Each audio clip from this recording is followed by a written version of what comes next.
I pulled up to Michelle's house with a plate of cookies I'd baked the night before, and a small gift bag tucked under my arm. It wasn't much, just a handmade photo album of her childhood pictures, and one of the silk scarves I used to wear when she was a little girl.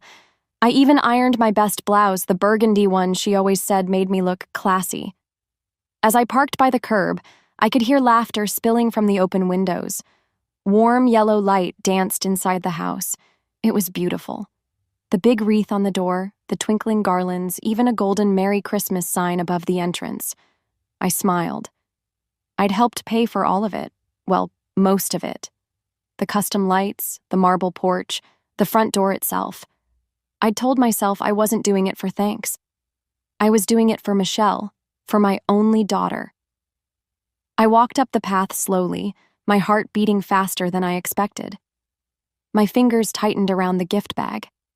I don't know why, but something in my gut felt off. Still, I shook the feeling away. I knocked gently, expecting someone, anyone, to open the door with a smile. It wasn't even 10 seconds before Michelle opened it. She looked startled, like she wasn't expecting me. She had a red dress on, her makeup flawless, her hair done the way she used to wear it in high school when she was going to a party. "Mom," she said, blinking fast. "What are you doing here?" I was confused. I came for Christmas dinner. You told me last month it was still at your place." She stepped outside and pulled the door halfway closed behind her, like she was hiding something. Or someone. Her voice dropped. "Listen," she said, not meeting my eyes. "Things changed. Isaac's parents decided to host a private family dinner here this year. They're very particular. They wanted it to be just them and their sons." I laughed softly, thinking it was a joke. "But I'm your mother." She bit her lip. "I know. But they think it's awkward if too many people are here. They like things a certain way." I felt something in my chest tighten. "So you're saying I'm not welcome?" Her eyes darted past me toward the driveway. "It's not that, Mom. It's just for tonight. It's not personal." It wasn't personal, but it cut deeper than anything that ever had been. I stood there, stunned. I looked at the house again. My name wasn't on the mortgage, but I'd paid for most of it. From the kitchen remodel to the patio set, she'd borrowed money for. Even the down payment 5 years ago had come from the retirement fund I was too embarrassed to admit I no longer had. I looked back at her, my daughter, the same girl I held through fevers, the one I'd worked double shifts for so she could have ballet shoes and a prom dress. And now she was closing the door on me because her husband's parents were embarrassed I wasn't high society enough. I took a breath. My lips curled into a small smile. Not angry, not sad, just tired. "All right," I said, nodding. "Have a good Christmas, Michelle." I handed her the gift bag. She didn't take it. She just stood there, frozen.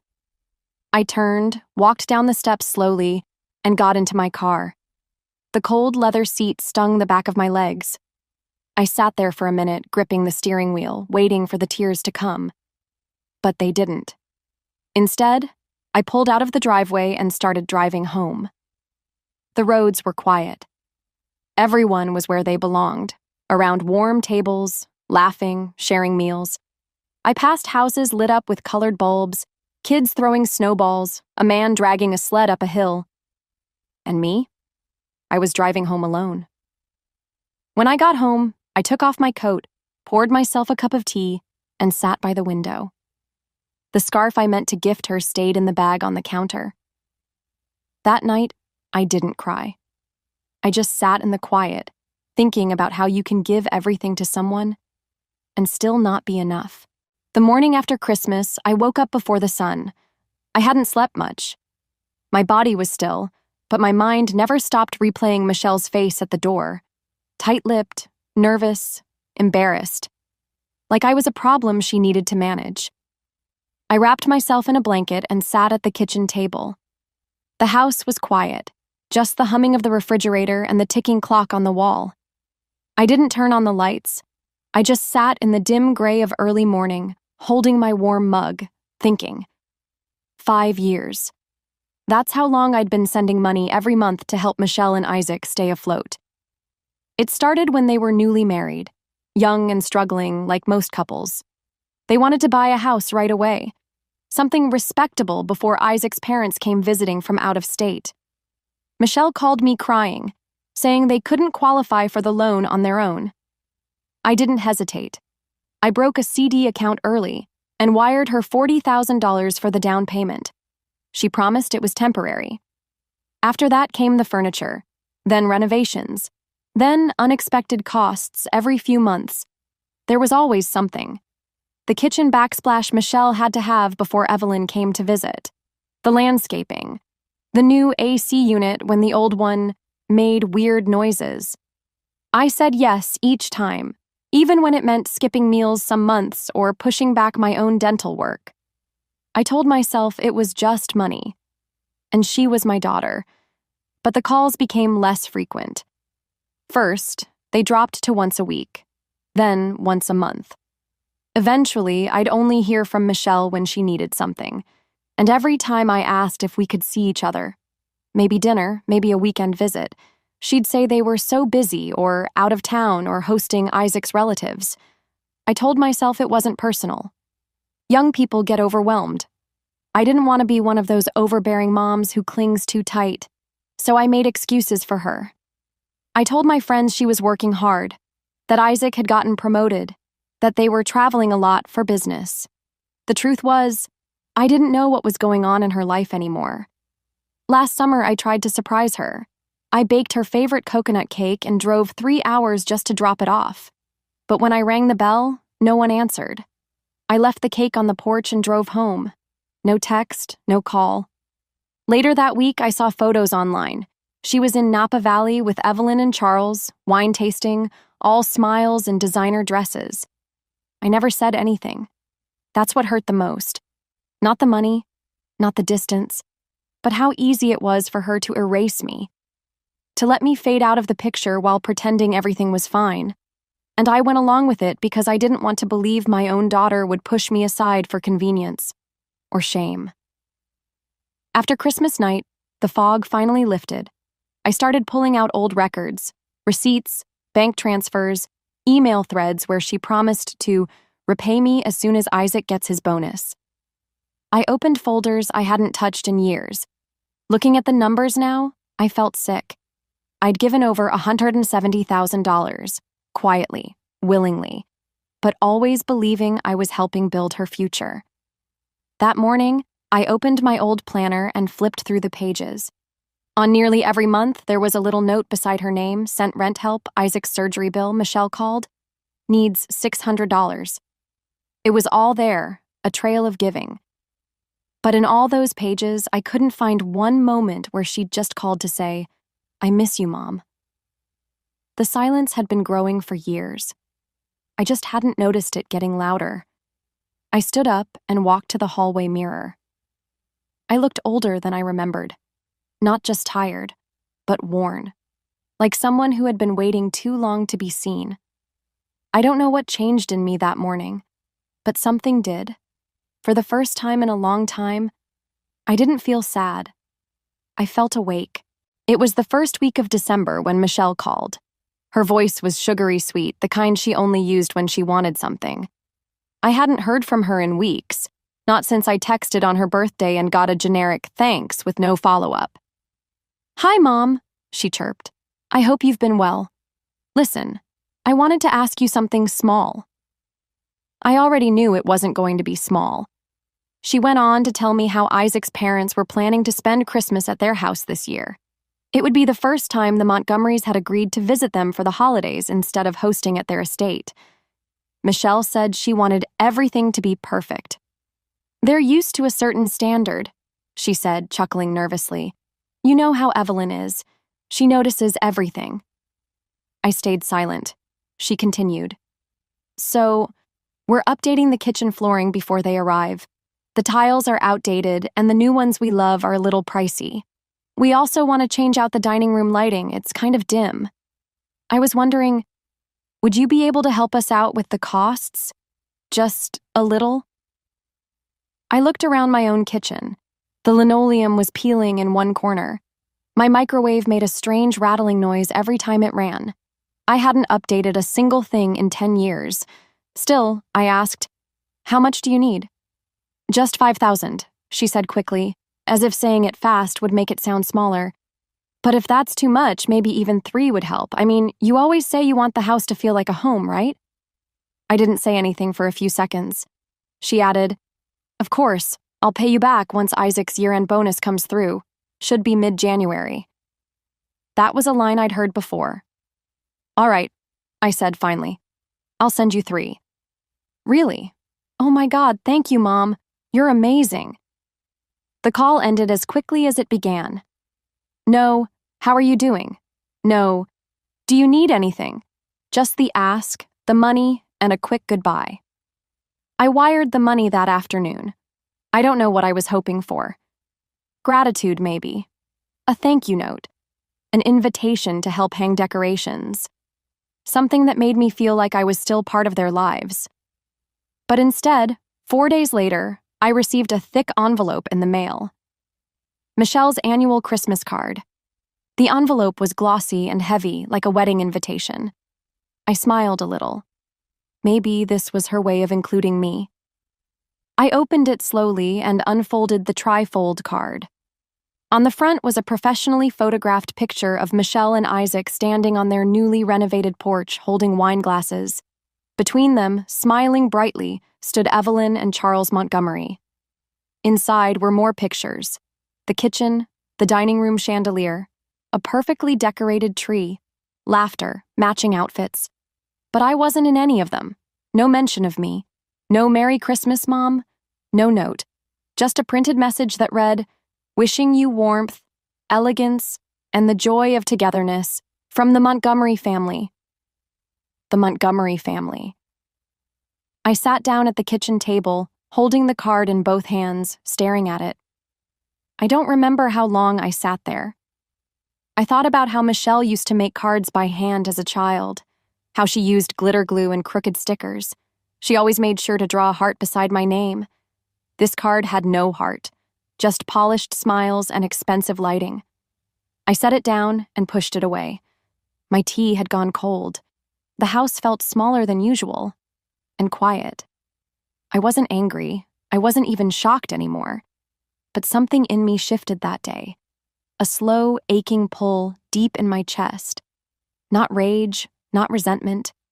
Just the sharp, undeniable awareness that I no longer had a seat at my daughter's table, and maybe I hadn't for a long time.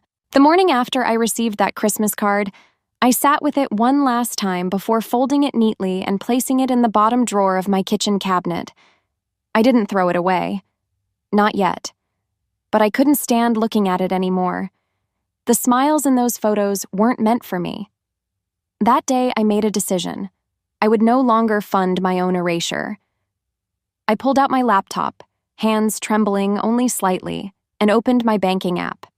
For years, I had automatic transfers set up to Michelle's mortgage account, small monthly deposits that helped them cover their inflated lifestyle.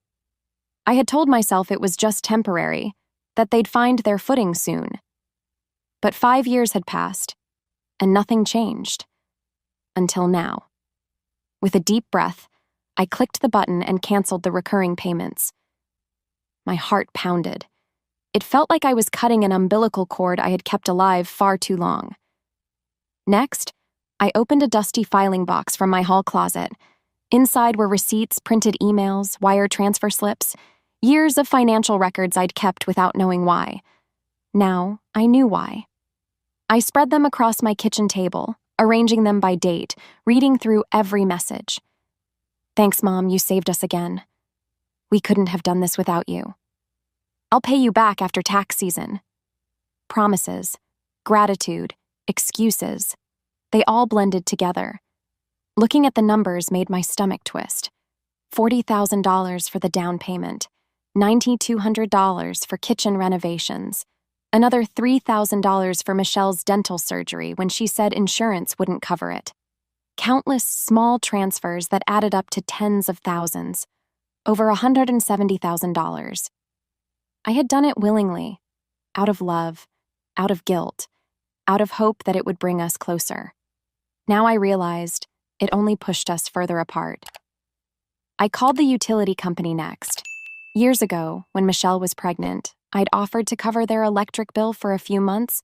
Somehow, that few months became 5 years. I ended that too. By noon, I had removed myself from every financial tie I had to them. The silence in my house felt different now. Not empty, but peaceful, like the noise had finally settled. That afternoon, my phone rang. It was Michelle. I let it go to voicemail. A few hours later, she texted, "Hey Mom, weird thing. The mortgage didn't go through today. Bank error, can you check on your end?" I stared at the screen. I didn't reply. 2 days later, another message. "Mom, are you okay? Can we talk?" I turned the phone over and walked to the window. Outside, the neighbors were putting up decorations. Little kids ran around with tinsel. I used to dream of having holidays filled with grandkids and laughter. Maybe I still could, but not like this. Not in a house where I was good enough to fund the celebration, but not to attend it. That evening, I sat with a notepad and wrote down everything. Not for revenge, not yet, but to remind myself that I wasn't crazy, that I hadn't imagined the giving, the helping, the silence that followed. And the worst part wasn't that Michelle used me. It was that she never questioned it. Like my sacrifices were expected. Like her comfort was my job. Like I was supposed to give, quietly, forever. The truth was, I had let it happen. But that Christmas changed everything. I stopped being afraid of losing her, because I finally realized I never truly had her to begin with. When my phone buzzed again that night, I didn't check it. Instead, I poured myself a glass of water, turned off the lights, and sat on my porch under the stars. The air was cold, but for the first time in years, I felt something I hadn't in a long time. Free. A week passed. I hadn't answered Michelle's texts or calls, though she kept trying. At first, she was polite, then confused, then annoyed. I could feel it through the short, clipped messages. She didn't ask if I was okay anymore. She just wanted to know what was going on with the money. I stayed quiet. But one cold Thursday morning, as I stepped outside to collect my mail, something stopped me. Folded between a grocery flyer and a holiday catalog was a small, glossy newsletter. It was the Hillside Journal, a local monthly sent to residents in the upscale part of town, mostly full of recipes, real estate listings, and social events. I almost tossed it out, until a bold headline caught my eye. "When Parents Overstep, the Pitfalls of Financial Entitlement." My stomach dropped. It wasn't until I read the third paragraph that I knew it was about me. They hadn't used my name, but the description was unmistakable. An elderly woman in our community recently caused trouble for her daughter's young family by demanding repayment for gifts given over the years. She believed her financial support entitled her to control their lives, even during the holidays. Unfortunately, entitlement like this can be deeply toxic. There it was, laid out for all of Hillside to read. I sank into the porch chair, the newsletter shaking in my hands. The article continued, painting me as manipulative, bitter, and jealous of my daughter's success. They even quoted an anonymous friend close to the family who said I'd always struggled to let go and had a tendency to guilt trip. I didn't need to guess who that anonymous source was. I sat there for a long time, reading the article over and over. Each word burned. The worst part wasn't the lies. It was the way it turned everything upside down. I'd never asked for a dime back. I never raised my voice, never made demands. I gave because I loved Michelle. And because she asked. Over and over again. Now, in one short article, they'd rewritten our entire history. I called Margaret, an old friend of mine who still worked part-time at the community center. She read the piece too. Her voice dropped to a whisper on the phone. "Denise? Did you know Evelyn Montgomery sits on the newsletter board? She funds half their events." That explained everything. This wasn't just gossip. It was a carefully planned humiliation, a warning shot. I had embarrassed them by cutting the money off. Now they wanted to shame me into silence. I felt rage stir in my chest, but underneath that something stronger. Resolve. I opened my filing cabinet again, this time with purpose.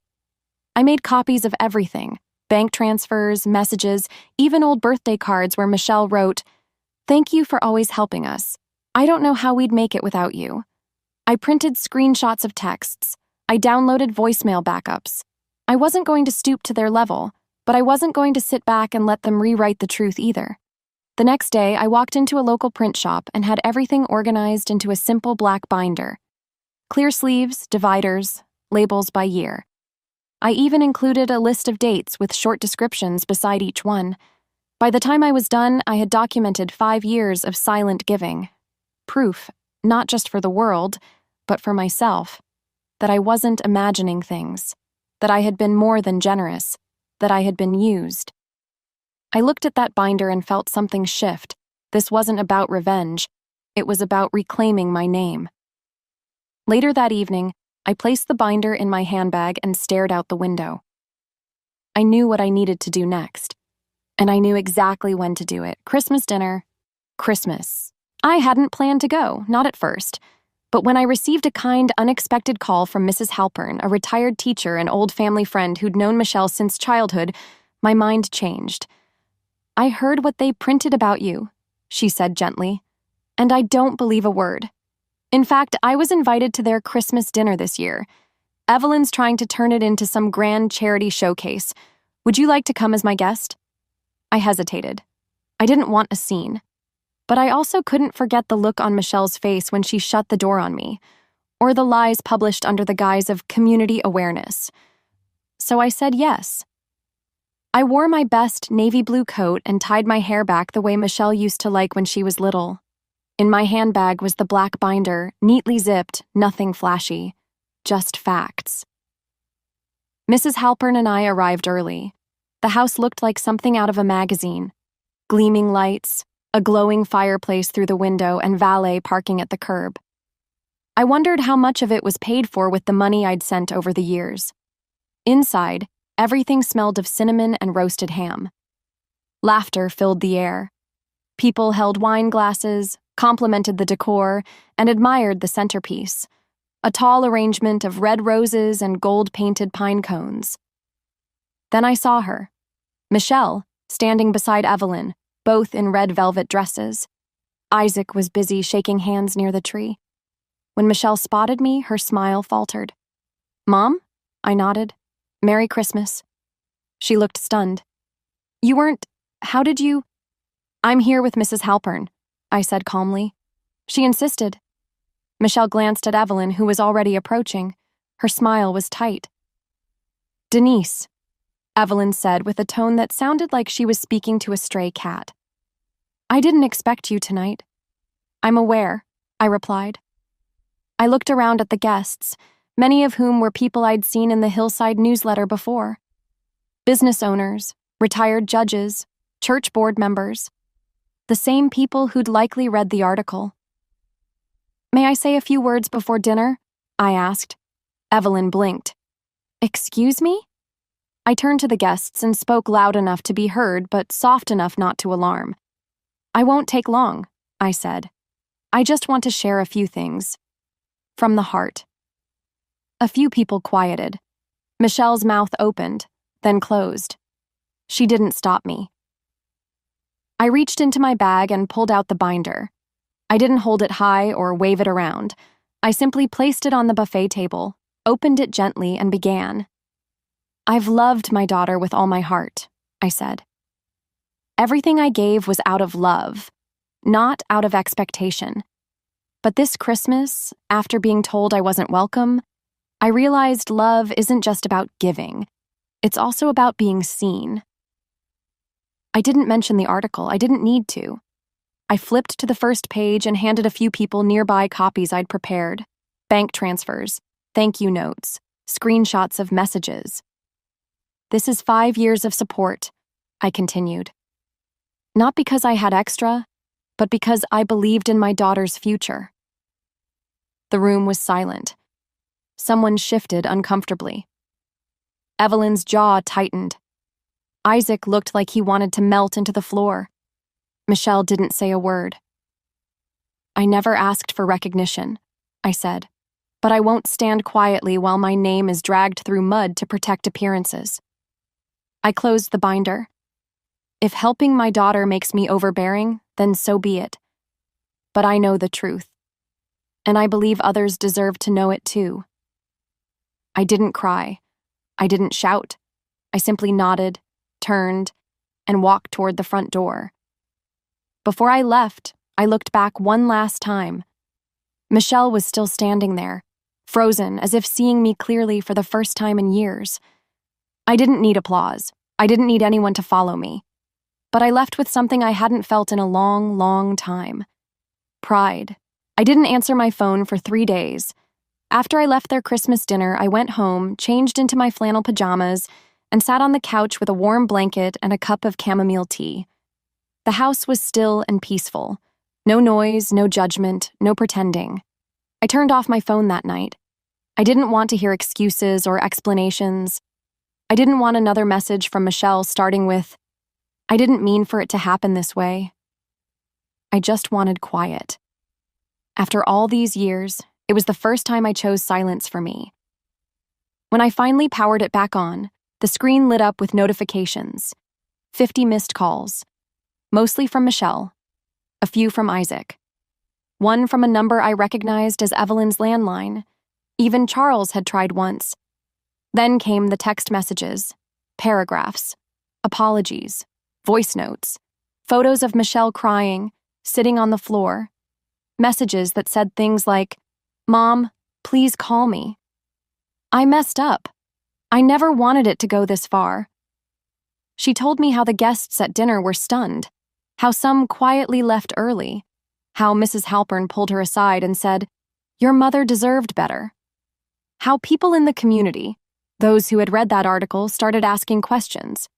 The lies didn't hold up after the binder. Evelyn's carefully crafted image cracked. Rumors spread. Donations were withdrawn. Charles lost a seat on one of the local boards.